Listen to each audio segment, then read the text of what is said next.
Hello everyone, मैं आशा reaction में आप सबका स्वागत करती हूँ। सोशल मीडिया में कुछ अफवाह फैली हुई है, उसके बारे में क्लियर बताने आई हूँ। बहुत लोग बोल रहे हैं कि स्नैकी की जीत हो गई है। उनके ससुर ने जो हाई कोर्ट में प्रेडिक्शन फाइल किया था उनको उन्होंने वापस ले लिया है, लेकिन ये सरासर गलत न्यूज है। अंकल आंटी के जो वकील है उनकी कम्युनिटी मैंने देखी, उनकी पोस्ट को देखकर ही मैं ये वीडियो बना रही हूँ। अंकल आंटी ने कोई भी केस वापस नहीं लिया है, केवल केस विड्रॉल हुआ है, कोई डिसमिस नहीं हुआ। अंकल जी ने जो केस है वो हाई कोर्ट में फाइल किया था। तो कोई भी केस जो है सबसे पहले हाई कोर्ट में फाइल नहीं होता है, उसके लिए सबसे पहले हमको डिस्ट्रिक्ट कोर्ट में जाना होता है। डिस्ट्रिक्ट कोर्ट से जो फैसला सुनाया जाता है उसमें अगर हम सेटिस्फाई नहीं होते हैं फिर हाई कोर्ट जाना होता है। डिस्ट्रिक्ट कोर्ट के बाद ही हाई कोर्ट अपनी फैसला सुनाता है और हाई कोर्ट से जो फैसला हमें मिलता है उसमें अगर सेटिस्फाई नहीं होते हैं फिर हम सुप्रीम कोर्ट में केस फाइल कर सकते हैं। यहाँ पर अंकल ने डायरेक्ट डिस्ट्रिक्ट कोर्ट में ना जाकर डायरेक्ट हाई कोर्ट में केस फाइल किया था। वजह से हाई कोर्ट ने इस केस को ये कहा है कि हाई कोर्ट से विड्रॉल करके डिस्ट्रिक्ट कोर्ट में अप्लाई किया जाए। तो यहाँ पर अंकल ने केस को केवल विड्रॉल किया है, ना कि डिसमिस। तो अब अंकल केस को फाइल करेंगे डिस्ट्रिक्ट कोर्ट। अगर डिस्ट्रिक्ट कोर्ट अंकल के हित में फैसला नहीं सुनाता है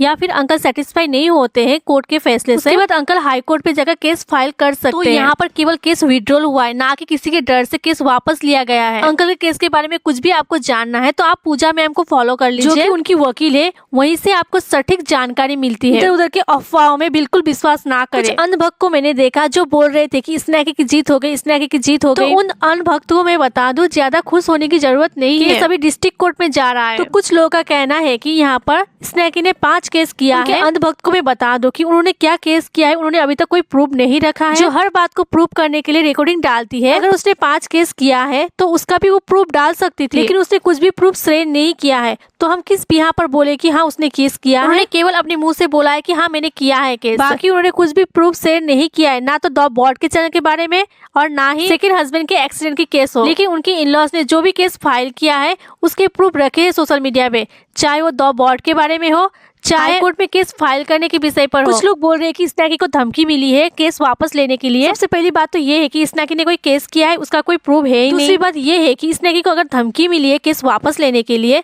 तो उसको धमकी कहाँ पर मिली है? मैसेज में मिली है, ईमेल आया है, फोन कॉल में मिला? इसकी पूरी जानकारी होनी चाहिए जो ये अफवाह फैला रहा है। दूसरी बात ये है कि लोगों को भी थोड़ा सोचना चाहिए, अगर स्नैकी को धमकी मिली होती तो क्या वो चुप बैठती? जो लेडी अपने हस्बैंड की इस दुनिया से चले जाने के 4 साल के बाद भी रिकॉर्डिंग शेयर कर सकती है, क्या धमकी भरा ईमेल मैसेज कॉल जो भी आया है वो क्या शेयर नहीं करती प्रूफ? तो यहाँ पर यही बोलना चाहूंगी, किसी की भी अंधभक्त बनकर किसी को बुरा मत बोलिए। आप इस कंट्रोवर्सी के बारे में क्या सोचते हो कमेंट करके जरूर बताइएगा।